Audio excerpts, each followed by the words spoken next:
Hey everybody, welcome to a special soccer edition of my podcast, It's Owl the Rage. This is Matteen Rad, and we're here to discuss Kennesaw State Soccer's opening two games of the season against South Alabama and Wofford. First off, it was just fantastic to be back in the bank calling the game against South Alabama. Had a hard time shaking some of the rust off, but looking forward to getting better throughout the season. And look, I'm just incredibly excited that KSU sports are back. I get to see the teams that I love to see, and also love to see my friends that are there working the games. So we hope to see y'all out there as well. Getting right down to it, there were things that were noticeable as soon as the starting lineup came out onto the pitch. Number one, there are some players that are missing from the team right now due to injury, and they unfortunately include both of the team's ASUN preseason all-conference selections, being Becky Contreras and Ebony Clark. I think Becky will be back sooner rather than later. I saw a video on KSU Owl Network of the players showing up for pregame. Again, if you haven't yet, go ahead and follow them because there's a lot of content that helps me out with what I do. If you're a big fan of KSU sports, you should be checking them out too. Contreras was walking on her own power, but Clark, however, was using I think a push scooter is the best way to kind of describe it, to get around. If you don't know what I'm talking about, it's a contraption that you put the knee of your damaged leg on one side and you kind of push yourself with the other leg. Another miss was Isla Swinton, but she usually plays right back by committee with Cameron Simmons, who I think did a great job this weekend. We'll talk about her a little bit later. Number two, Kaylee Hammer is looked at as the Owls' number one in goal right now. With the performances she put in those two matches, I don't think that's going to change imminently. She controls her box well. She reads the game, is accurate on her sweeper keepings, and flat out, she's been a good shot stopper through those two games. Lastly, Sydney Borgelt is being seen a lot more in the back four than she has in the midfield to start the season. I don't know if this is to kind of patch up areas of injury for Benji Walton or if he just sees her as a better option there. Maybe he sees it as a better option for her. Personally, I think Borgelt is better breaking play up in the middle, but we'll see where she's consistently playing in a couple weeks because she found herself back in midfield at the end of the Wofford game. And I guess I already said lastly for real this time. Freshmen are going to play a huge part in this team. 2 freshmen started against USA, 5 played. Then 3 started the next game against Wofford. So freshmen are going to play a huge part in this team, probably more than any other team that we've seen in KSU so far. So let's talk about what we saw from those 2 games. South Alabama, this is Thursday night. There's no doubt that these were 2 teams opening the regular season. They were feeling each other out. Their fitness was adjusting, I feel. The Jaguars had a lot more of the ball, but I don't think Benji Walton had any problem with that. For the opening portion of the game, his team contained very well, and the Owls actually had more chances and more shots. There was a penalty call for Macy Rainwater in the opening minutes. Wofford also had a penalty call. The referee did not accept either of them. I think looking at the replay as I did in the booth, I thought it should have been a penalty for Rainwater, but I think the referee was kind of returning the favor of him, not calling it for Wofford, if that makes sense. KSU freshman Mai Jensen, that's not Mia, that's not Maya, it's not your Jensen, it's my Jensen. Opened the scoring at 1-0 in the 42nd minute with a simply sensational strike. I got to go look back at the history books, but I think you're going to be hard done by to try and find a freshman who scores a goal of this quality in her opening match, her first ever collegiate match. Simply sensational strike. 3 freshmen combined on this goal. Kiada Singura plays a ball into the feet of Allie Bryan. There's a clattering there between her and a defender. Ball falls to Mai Jensen, who makes a move, takes a crack, freezes the goalkeeper. I think it's right on the left edge of the box, if I remember correctly. Jensen is someone who was described to us by Walton as someone with a Catherine Trek-like profile. That's lofty praise from Benji Walton if you're familiar with Shrek's play. And Jensen did that comparison justice by showing how sweet her left peg is. It'll be interesting to see if Walton may try out Jensen at left back, where Shrek played, if only just to, in a bind, get more attacking players up top. Like, say you're down 1-0 late in the game, 2-1 late in the game. Getting more attacking players up top and get Jensen on the flank to whip crosses in with that left foot. The Owls kind of rested on their laurels, and the Jags answered back almost immediately, less than a minute later, through Sunbelt Conference Player of the Year, Gracie Wilson. Her shot goes off a Kennesaw State defender and in. Same thing would happen early in the second half after Monique Gray took a shot that took a loop off a KSU defender and past a diving Kaylee Hammer.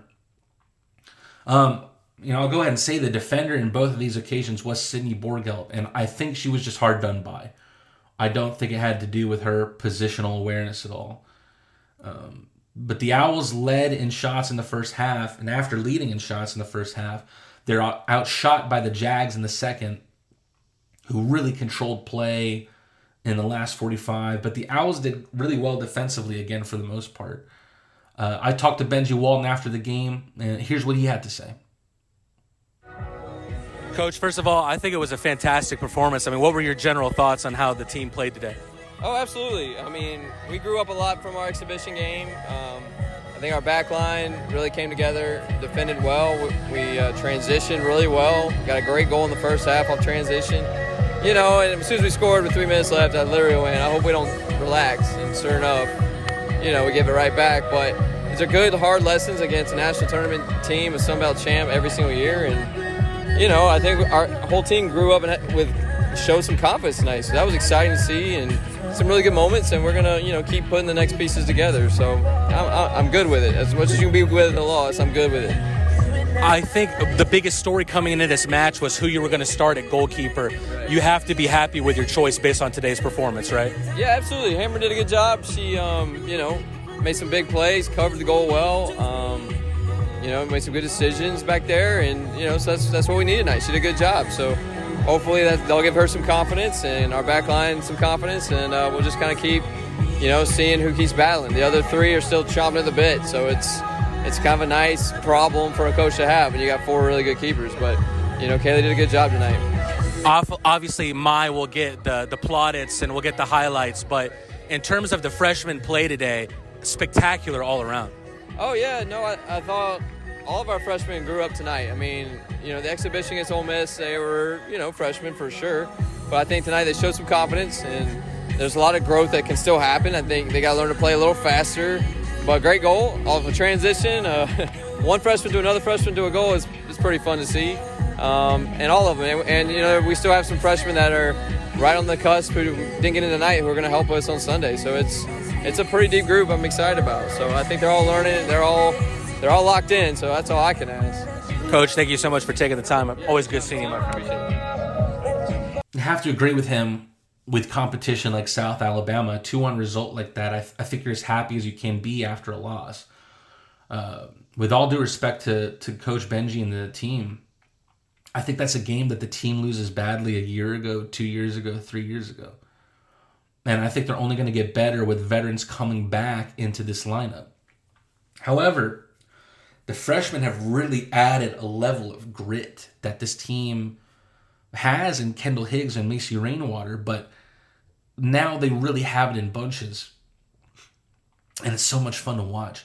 Singura, Jensen, Brian, Neal are all players that really did not look like freshmen out there. And I think they're going to develop even better playing with Kendall Higgs. I think Kendall Higgs is a great leader for them. She just has this different personality that you see on the pitch from other collegiate players.